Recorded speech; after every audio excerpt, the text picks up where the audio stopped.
ছিল সকলের সম্মিলিত প্রচেষ্টার মাধ্যমে সন্ত্রাস চাঁদাবাজ দখলদারদের বিরুদ্ধে অবস্থান গ্রহণ করা। আমরা যদি সবাই সম্মিলিতভাবে সন্ত্রাস চাঁদাবাজ দখলদার যারা প্রতিনিয়ত আমাদের ব্যবসায়িক প্রতিষ্ঠানের উপর হস্তক্ষেপ করে আসছে তাদের বিরুদ্ধে দুর্বার প্রতিরোধ গড়ে না তুলি, তাহলে আমরা দেখতে পাবো আমাদের ব্যবসায়িক প্রতিষ্ঠান, আমাদের ব্যবসা বাণিজ্য এবং আমাদের স্বাভাবিক জীবনযাপন তারা ব্যাহত ঘটাবে।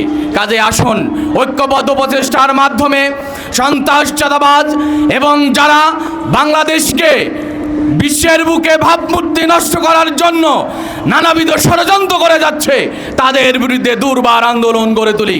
সম্মানিত উপস্থিতি, এই পর্যায়ে বক্তব্য রাখার জন্য অনুরোধ করছি বিশিষ্ট ব্যবসায়ী